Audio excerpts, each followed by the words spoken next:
Good morning, everybody. Sorry, I got caught off guard there. How are we doing? Sammy, United People's TV. Welcome to another show. No, we've got no here we go to bring you yet. Yes, everyone's growing impatient. Yes, we're all frustrated, but there's plenty for me to speak about with you today. We're going to run through the sort of first couple of days of preseason training. Rashford was back at Carrington, despite the fact that he was told he didn't need to be. What went on there? What did he do? I'm going to run through that story. Going to speak about the latest on Sancho and Juventus. It was very strange yesterday that I said, what's going on with the Alvaro deal in Real Madrid? Is he? Anyway, loads of updates on that. Looks like United are going to be getting some more. They're definitely making more money so far this summer from players that we've sold in previous summers than players we're actually trying to get rid of this summer. We'll also speak about Mbeumo and the latest from Brentford because it seems like they're definitely trying to put the squeeze on United from their angles. I'll run through everything. You can let me know what you're thinking in the chat. And I'll be honest, I know exactly what it's going to be. Everyone's frustrated. Mantas saying, why are we so bad at transfers? We're still reeling from, previous pains. Unfortunately, that's just the truth. Like, you might think that I'm making excuses for Ineos. I'm not really. We've got no cash. We know that. We're trying to get rid of this concept that Manchester United can just be bent over a barrel when it comes to negotiations. But when it reaches a point where you kind of get into a sort of a loggerheads over negotiations, then you come to the point, well, it's just better to get the deal done and get it in early. But then all of a sudden you've overpaid. All of a sudden the next negotiation, it's not easy. Don't particularly think there's a right answer anywhere. Unless you're paying release clauses, then it's dead easy. Let me see who's here from the Modern Member Gang. Let's get on with the show. Alex, good morning to you. Carl, good morning to you. Josh as well. Stephanie, good morning to you too. What? I don't know what I was doing. Puffy Power. Bit random. Rex, good morning to you. We've got Paddy. We've got Wayne. We've got Saeed. We've got Charlie. John, good morning to you, dude. Hope everyone's having a cracking day. Anybody in England, prepare yourselves. Another few days coming up. Look, I'll tell you what, summer's actually been pretty decent.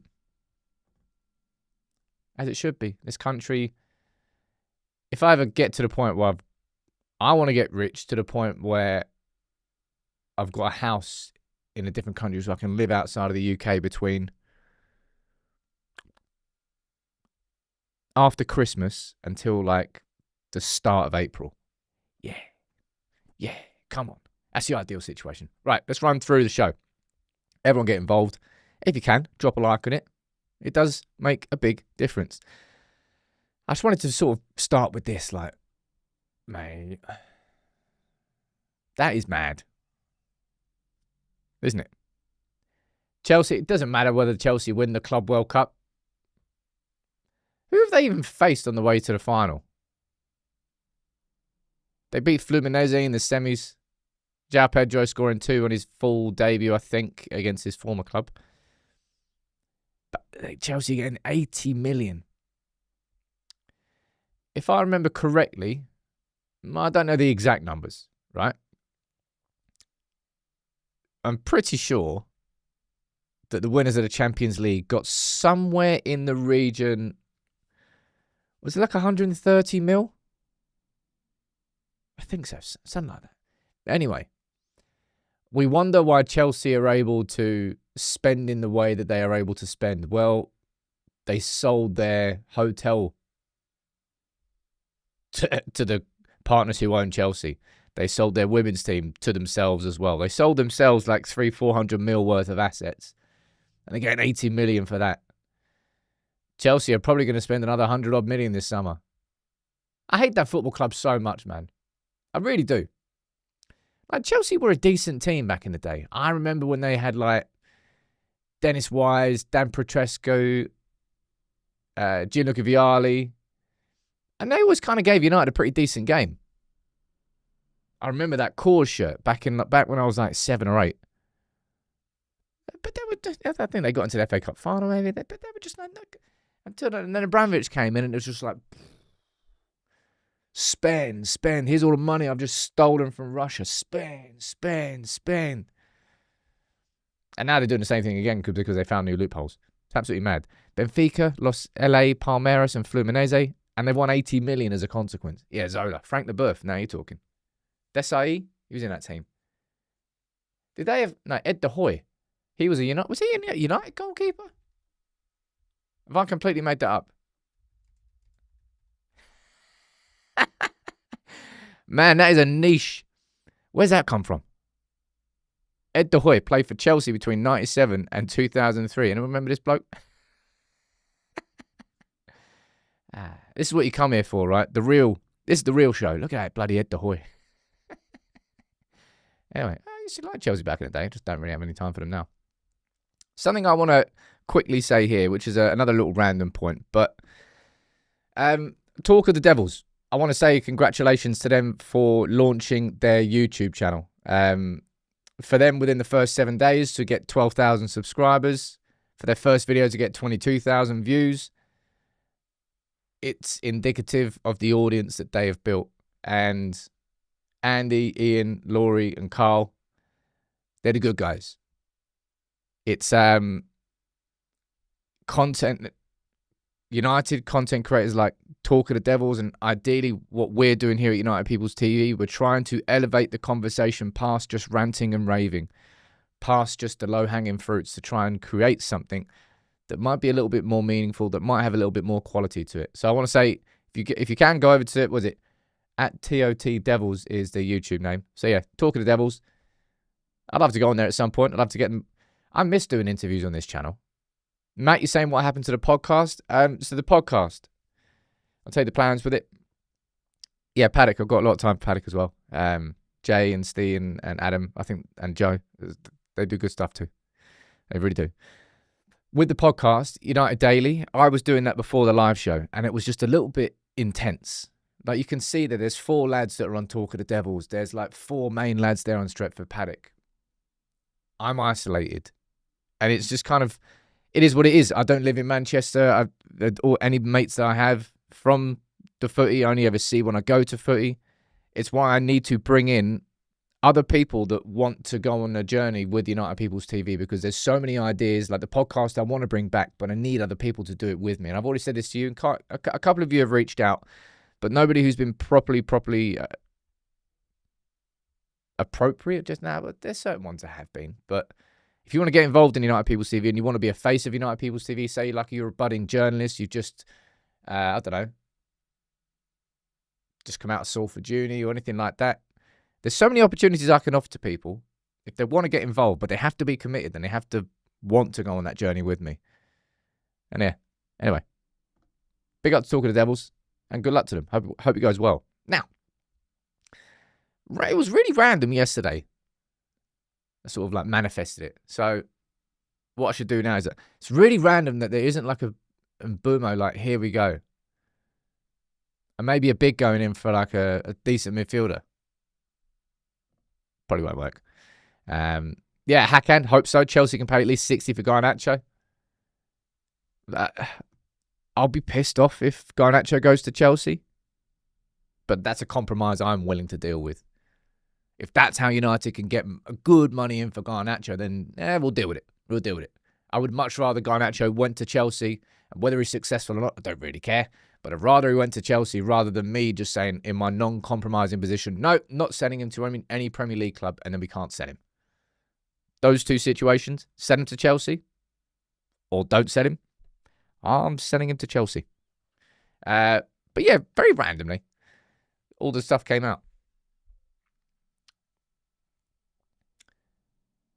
Alvaro and Real Madrid. Fabrizio Romano said, it's basically the here we go, right?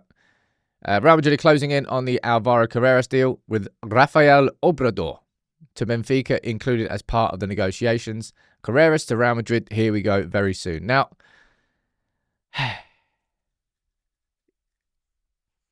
what an absolute mess that really was. I remember, do you remember that whole situation with Alvaro? I'm trying to remember exactly when it goes back to. Was it a pre-season? Was it in a pre-season where he was, I think it was a pre-season, where he was playing quite well. And then, where is it that he was? No, so he went on loan to Preston North End for a full season. And I remember having someone in my comments, I think his name might have been Graham, might not have been Graham, can't remember. Apologies about that. But he was kind of DMing me the whole time saying, "Look, man, Alvaro's doing really well, man. He's improving. A good season. I think it was in the Championship."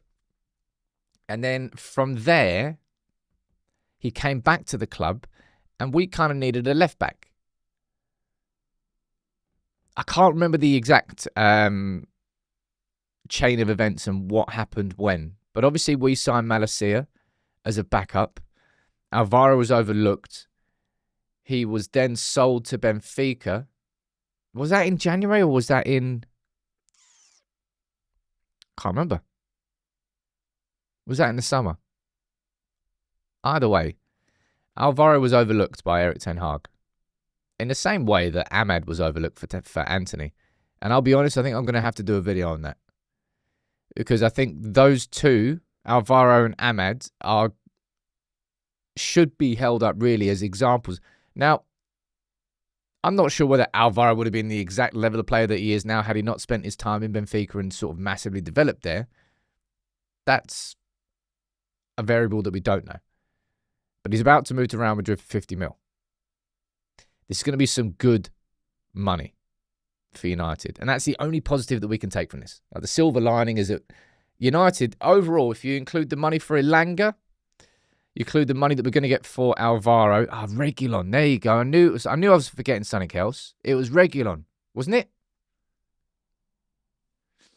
I knew it was. It's a really weird sort of chain of events that involves Malacia, that involves Reguilon, that involves Alvaro going away and don't know.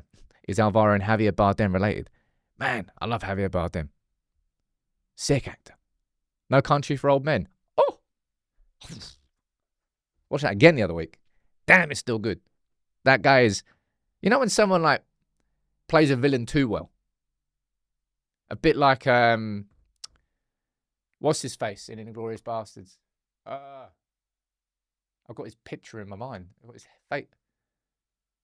Damn it. Why have I forgotten his name? He's one of my favourite actors.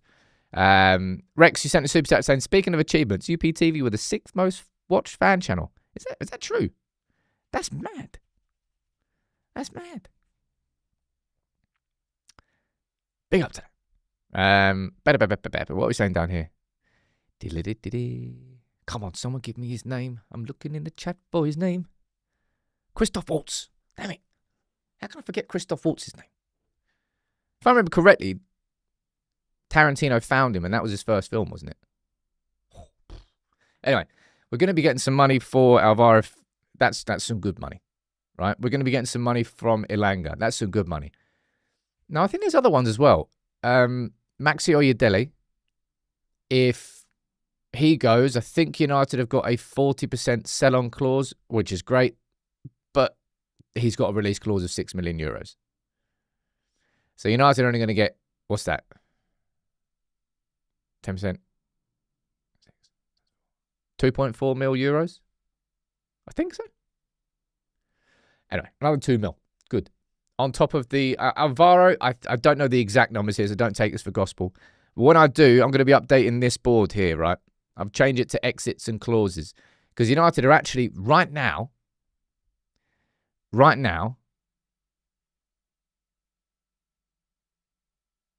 United are making more money from players that we sold in previous summers than we are the players we're trying to bloody sell this summer. Which is objectively hilarious, but in reality not very funny at all for Manchester United. I'll speak about Rashford, I'll speak about Sancho soon, but I think that's definitely worthy of a conversation. I think the Alvaro situation and the Ahmad situation and kind of what can happen when you don't have a proper vision and a leadership leading your football club, and ultimately you're steered by the decisions of the manager because there's no one else in a hierarchy position who can have any authority above him. People are speaking about Vlahovic. I'll be speaking about Vlahovic a little bit later in the show. What else are you saying down here? Will we get anything if this is a swap deal? It's a swap deal in which we might not get any money on profit. Okay, well, I don't quite know then. What, they're trying to avoid paying the release clause? Oh, that would be dirty, wouldn't it? That would be dirty. Imagine that. Oh, you bastards if you do that. Because I imagine if you do something that involves a player swap and you don't have to pay the release clause, then United wouldn't be entitled to the 15-20% sell-on. Interesting. Yeah, Chris, the one overall silver lining you can take from this is that United are starting to earn from sell-on clauses from players that haven't made it our football clubs. Now, the bad thing is that some of these players probably could have and should have made it at the football club, but it's a big thing that City have done well over the last few years. Like, there's so many quality players coming through the academy. Not every single one can play for your club. However, you need to be earning off those players if they move in the future, and that United need more of that. Let's shift and let's speak quickly about preseason. I'll tell you what my lunchtime video is going to be today. It's going to be on the preseason, the first couple of days, and just things you may not have noticed. Obviously, you've noticed Cunha being there. We've noticed Diego Leon being there. Some photos coming out. Is Cobby definitely looking a bit leaner? We know that Cobby's been putting in the hard yards in preseason. He's been doing quite a lot of training out in America with Yoro. Two lads were at Wimbledon early this week. Mainu has had... There you go. Fabrizio saying the same thing. Alvaro's set to become... That's what we have. Notifications are on. Oh, it's boring. It's the exact same thing. Thanks, mate. God, he loves saying the same thing like 4 times whilst changing 2 words. Cobby definitely looks like he's... Mate, he wasn't fat. It's the wrong way to describe it. It's almost like he's leaned down. It's a different athletic profile. And when you look at what was the areas where Cobby needed to improve on was probably the explosivity off the first 5 yards. If he's going to be playing in that deeper central position, which he may well be, right? If you're spending that much on Cunha and hopefully Mbeumo, then you're probably going to be playing Cobby deeper. Craig saying, why was Lindelof there? Lindelof left the club. That's why Lindelof is there. Right? God, notifications coming through left, right and centre. My word. Quickly mute that for 30 minutes. I'm a little bit busy with a live show. But anyway, Cunha. This looks like I don't know. We've actually starting to get footballers who are decent technicians. You know how poor the technical floor has been at our football club for so long. We've had players who can play it forward, play it sideways, and that's about it. Don't actually ask me to do anything that might involve taking a player on. Don't ask me to do anything, that needs to show my technical. But Xerxes, I'm very interested to see what happens with Xerxes this season. What's your early predictions for Xerxes? It's been interesting, chat. We all know that Xerxes is not a number 9. He will never be a number 9. Xerxes is not going to come in next season, bag 30 goals, and score 27 of them inside the penalty area. That's just not who he is. That's not who we ever signed him to be. If you play with Cunha and you play with Mbeumo, there is a chance that he plays a little bit deeper. It's possible. But then you might find yourself with no person in the box, which could be an issue. To get into those positions where Ahmad may well be overlapping and Dorgu, but then who are you swinging it in the box for? No one's in there. I completely disagree with that. Xerxes is not a dud, man. Xerxes just, in an ideal world, United would probably have a different profile to him. But we don't. We signed him to be one of the connectors. He's more of a supporting striker than he is a centre forward. He was at Bologna, and that's why we signed him. He's looking leaner, which is good. I think everyone's looking a bit leaner. Good. Become athletes, man. It has been a fundamental weakness of Manchester United for years and years and years. Like the utter basic that player's just fitter than you. That player can just run a bit longer than you. That player can just run a bit faster than you. Like just the sheer athletic capabilities of the players were below everyone else. So fixing that is an absolute minimum requirement, which is going to be a big part of this preseason. But then you go back to Erik ten Hag. Remember when he was doing the double sessions at the start and everyone was absolutely shagged on the floor like, you're thinking, well, this is good. But then they were overworked. Then all the muscular injuries came in. They were putting in the graft, but their bodies were like, oh, hold up here. I've gone from 0 to 100. So it's about managing that properly. But it's why it's been good to see the likes of Mainu, Yoro, and all the other players who were doing it, probably privately, putting some yards in before preseason actually started. It's definitely saying those two, Cunha and Xerxes, might raise the level with a new partnership. Potentially. Xerxes a unit. Well, he is a bit of a unit. False 9 says design.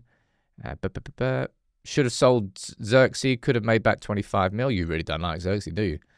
We weren't going to sell Xerxes this summer. Yeah, and, that, let's be honest, it happened immediately with Ruben Amorim. When it comes to our overlapping wing-backs and Dorgu getting into position, Amad getting into position, and I don't know whether it's just a part of, is it a part of, like, modern football? I don't quite know. But instead of just getting wide and just wrapping your foot around the ball and just sending in sometimes like a whipped early cross or a cross, a lot of the times, the winger or the wing-back gets to the byline and either pulls it back to the edge of the box or cuts back and then waits for the late runner. And from a late runner perspective, that's where Xerxes falls in line. That's where Xerxes is going to score his goals from. That's why I said last season that Xerxes can replace the goals that McTominay scored. He didn't score enough, but the first goal was exactly that. Remember that? Who was it against? Fulham. Was it Fulham first game of the season? Can't remember. Xerxes coming on late sub, late run, won the ball in midfield, passed it wide, run to the edge of the box, just swept it in. That's exactly the goal I want to see more of from Xerxes this season. And you're saying, was it fitness or desire and attitude? I think all those things are kind of intertwined. They're all linked. And it's just good to see the players looking a bit leaner. Dalron was saying we need a big lad in midfield. Yeah, that's why I was so sort of against the idea of Angel Gomez, if I'm being totally honest. Karthik saying Collier's progress needs to be tracked. If he does well, then I guess we don't want any other athletic central midfielder. I disagree with that completely, man. No matter what Collier does, we need another midfielder. For sure. There's absolutely no way that I'll be going into next season thinking if Collier's good, then great. Nah. No chance. No chance. Diego Leon's there. I'm excited to watch what he does. There is something about South Americans, isn't there? It's just they've got a natural fight in them. And I don't mean that in a derogatory fashion at all. Maybe it's the culture. Maybe it's just the environment. Maybe it's just I don't know what it is. But I like South American sort of tenacity, and it can be infectious. I think there's a big reason why Lisandro Martinez was such a big miss. Man, please, please, please. Just get back to where you were in that first season. I would absolutely love that, man. I really have reservations about whether Lisandro Martinez can actually work in a proper back three system, because he simply would have to cover so much ground if Dorgu is really going aggressive going forward. I think he would find himself exposed. You probably have to have one of the central midfielders making sure that you're covering there to double up with Lisandro Martinez, because there'll be so much ground for him to cover. I just hope he stays fit. I really, really do. Who replaces Eriksen? At this moment in time, nobody, right? Why is nobody talking about Sesko? No one's talking about Sesko, dude, because he's got like a 90 million price tag. And then there's Bruno. He's getting ready to come back. I'm guessing Bruno will be back next week. I believe he was given more time off by the club after what happened with Diogo Jota. I think the same with Diogo Dalot. I'm looking forward to seeing Bruno in the system. Do I have my reservations? You know I do. You know what I think about Bruno, right? Surely Bruno is the epitome that kind of no matter what you do, there's always going to be people that think you're doing it wrong. I think the same thing went with Rooney at his peak. Maybe not Ronaldo in his prime, because he was just kind of flawless for those couple of years. But no, I'm sure there were people that were pissed off about how Ronaldo dived and how Ronaldo did this and Ronaldo did that. There will always be people, no matter what you do in life, that try and bring you down, even if you're nailing it and you're doing it properly. I think Bruno's a good example of that. I'm looking forward to seeing my captain back. And yeah, our new number 10. Now, Man United announced it yesterday. Well, they didn't announce it yesterday, but they sort of released some pictures. I have to say, right, I'm going to be speaking about Rashford being back at Carrington, and then we're going to get into all the transfer news. I think it's odd that the club took the 10 shirt away from Rashford in the way that they have before he's left. Why do you think they did that? I'm curious as to know what everyone thinks about it in the chat. You could argue it's disrespectful if you want, and then the counter argument would be about, well, Rashford was disrespectful, Belfast, and you can go back and you just get into an argument. I don't remember United doing this before. I remember United taking the number 9 from Martial and giving that to Ibrahimovic, and that was bad.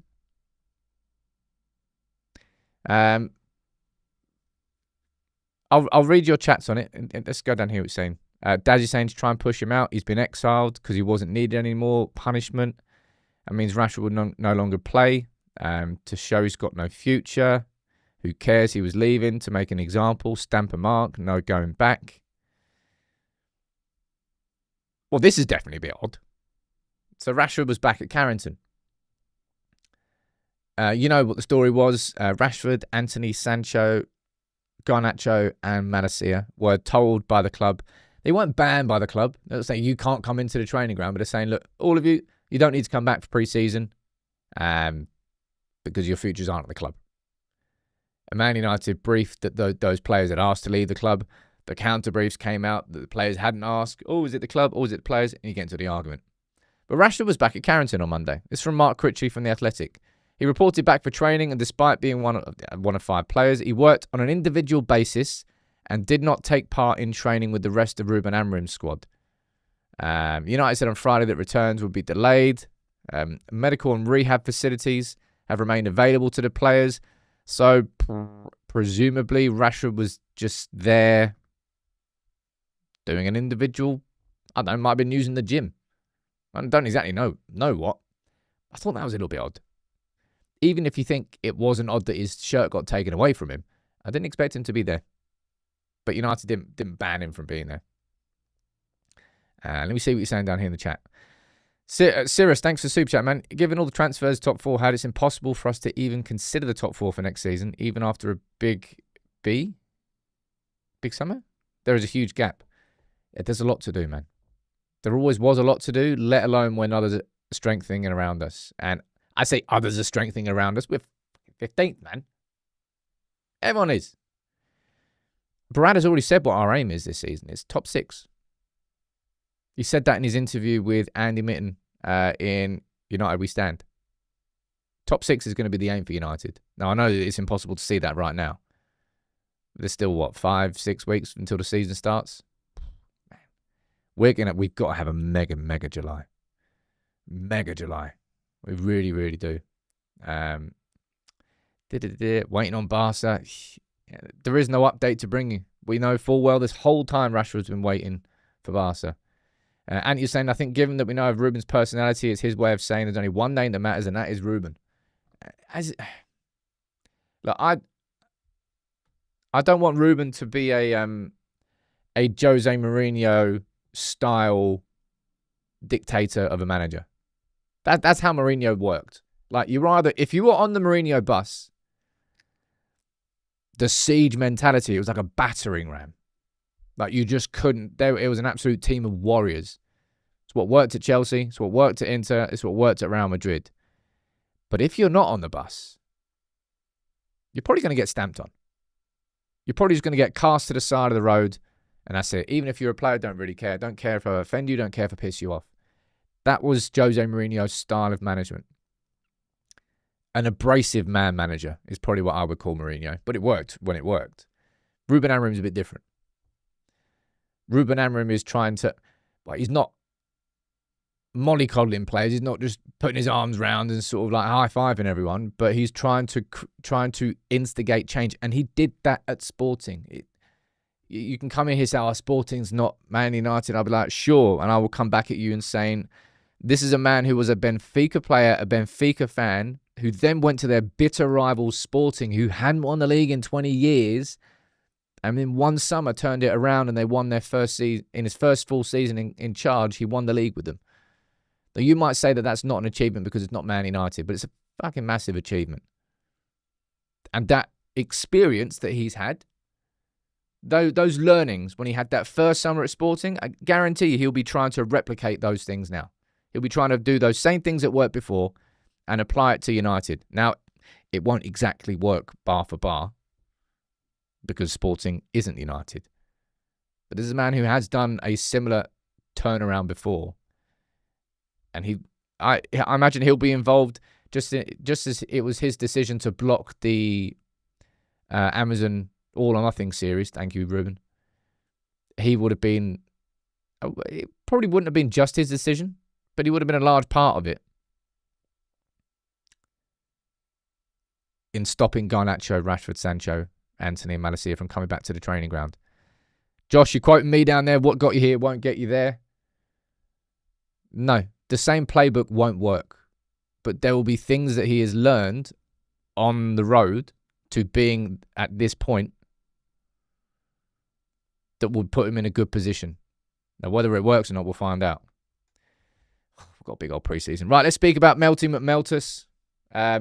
These are just some reports coming out from Italy. And they seem to be sort of chopping and changing most days. Not completely chopping and changing most days, but just kind of a little bit, right?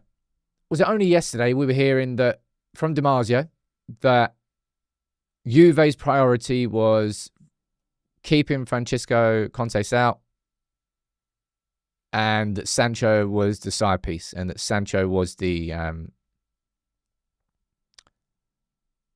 alternative. You've now got separate reports. I'll tell you who Marco Giordano is, that he's actually agreed terms. So if it goes through, then it goes through. Now, this is what the actual full story was, saying that Sancho to Juve has never been so close. It's double close. It's edging beyond the edge. It's so close. It needs a new word. It's minute. What's more than minute? Nano? Nano close? Anyway. Deals completed. Sancho will be black and white next season, barring complications. 25 million valuation. Now, he works for Radio CRC, which is a 24-hour news station out in Napoli. Random, but I thought I'd tell you that. Teetering. Nah, I prefer nano. Nano close. Anyway, that's what the suggestions are. That Melty McMeltus has actually agreed personal terms with Juve. I hope you're bloody right. I really hope you're right. Now, let's go to what we've all been waiting for, but certainly not something that we should lead with at the start of the show. Because it's just, it's definitely in the posturing stage. Microscopic, minuscule, like these good words. Right? And Mbeumo. This is coming from the Evening Standard, which is a London-based newspaper. So this is probably coming from the Brentford side of things, right? I'm just going to read through this because this came out yesterday. Brian Mbeumo is frustrated by the slow progress. He's grown increasingly frustrated as United way up. There's a horrendous McDonald's breakfast bar. Come on, told you about it. Get off my screen. You can't even stop the adverts. Get away. And Mbeumo's made it clear he wants to move. You know what's hilarious about this, right? This goes to show you that this guy doesn't actually know exactly what the price is. This is funny. Brentford, you want more than 62.5 mil. And you go down here. Brentford are looking for a fee in excess of 63 mil. AKA, I don't actually know what it is. But I know it's more than 62.5. So I'm just going in excess of 63 mil. Brentford holding firm. United have failed with 2 bids. This is just for what it looks like is just Brentford trying to squeeze United. Carrick fan down there saying, hope we never negotiate with Brentford again. As much as I want to be angry at Brentford, I'm telling you, if I was a Brentford fan, I would want my club and my sporting director to be digging their heels in as well.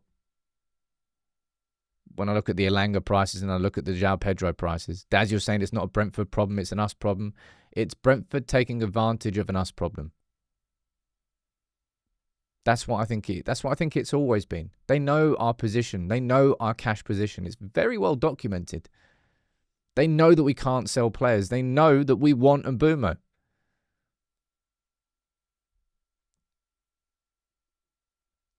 I think United will have alternatives to Mbeumo.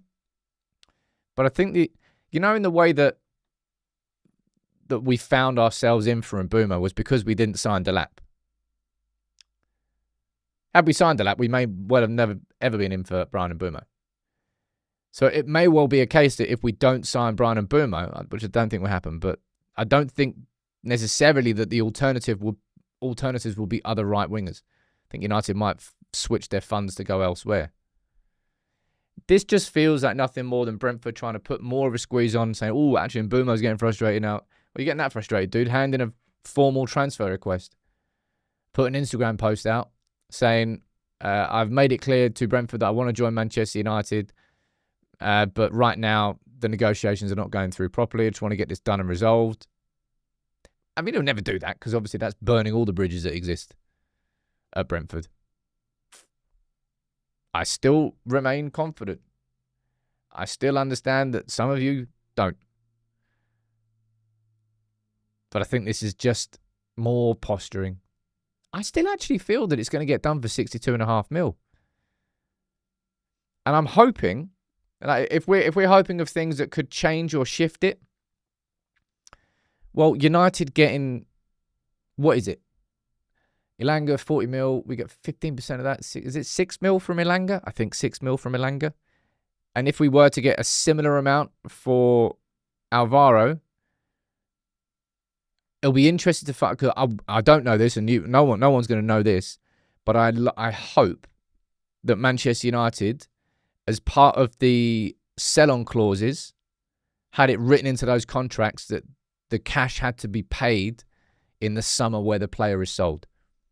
Because these things won't help us at all if inside the contracts we didn't write that. And all of a sudden, say Real Madrid do sign him, and Real Madrid do Benfica end up owing United 7 or 8 mil. Oh, we can give you this, but we're actually going to pay it in like 3 months. No, 3 years, sorry. So, unlucky. So, fingers crossed they put that into the contract. Contracts are important, man. Yeah, Voldemort, of course. Who's been linked with him anyway? United are going to get some wedge when Voldemort gets sold. Some proper wedge. So fingers crossed. What I'm hoping, we're at hope stage. I'm hoping that the Elanga money and that the Alvaro money gives us a better cash position, might allow us to go for that third bid. And maybe that's what United have been waiting for. I don't quite know, right? I don't quite know. Josh, you're talking about comes on getting burned with Lukaku? Like that, what? You mean in terms of how much we were paid back and when they paid it back? Don't know. Someone down there, you're angry with Alvaro and Elanga were sold. Let's not do any revisionism on Elanga, all right? Because that's there. Look, there were some fans that felt the athleticness of Elanga meant that he deserved longer at the club. But the overwhelming majority of United fans felt that 15 mil for Elanga was fine. With a sell-on clause, go and succeed elsewhere. Alvaro, I think there's a different conversation because of the left-backs we had. And we went a whole bloody season without a left-back. Ten Hag's last season, we didn't have a left-back. That's how bad the situation was. I'm just remembering more about it now. That was when Reguilon was then sent back because Ten Hag was told that Shaw and Malacia were going to be fit for the remainder of the season. So then Reguilon went back to Spurs? Brentford? Spurs. I remember. And then we didn't have anybody.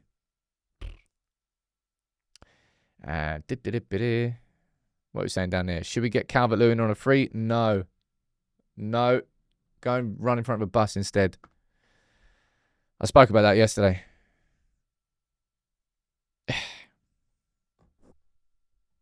Yeah, yesterday morning's live show, I was in such a pissed off mood because of the links with Calvert-Lewin, with Wilson, and with Vardy.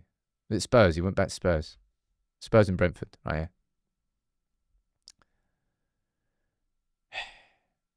here. All this nonsense. I'll speak about Vlahovic next, by the way. I'll speak about Osimhen.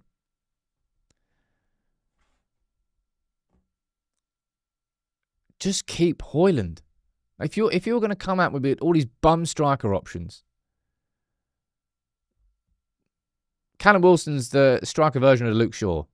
He's just going to be missing for 70% of the season if we were to sign. Colin saying we could tell. It just really, really annoyed me. If Andy Carroll's name, we saw Aubameyang's name getting mentioned, I'm like, sod that, man. Just stick with Højlund. Don't come at me with all these 7 different shades of shit.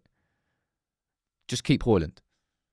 If I'm going to take one risk, I'd rather do that. Someone down there saying I can't handle another season of Højlund. Okay, you wait 3 games after we sign Calvert-Lewin or Vardy. If I see United lining up with Vardy, I think I might just throw up everywhere. Just spontaneously. Anyway, it's not going to happen. And neither's Osimhen. All right? Not that Osimhen was ever going to happen, but there's been some movement on him yesterday. Galatasaray are going to be paying the 75 million release clause. Interestingly, and that's quite a smart play, actually. And I suppose it's kind of what United tried to do with Cunha. Galatasaray aren't paying the release clause, but they're sending an offer in which is the exact same value as the release clause. So instead of adhering to the terms of what said release clause is, you can negotiate a longer payment term. I think we all knew that Osimhen was going to be staying at Galatasaray after he rejected a move to Saudi. But I tell you what, do you not find it odd that a striker of his, and maybe I'm underestimating how cool it is to be part of the Turkish football scene, because it must be cool. First of all, I love Turkish food, so I'm happy with that. But Istanbul, Fenerbahce, Galatasaray rivalry, you got Ole at Besiktas.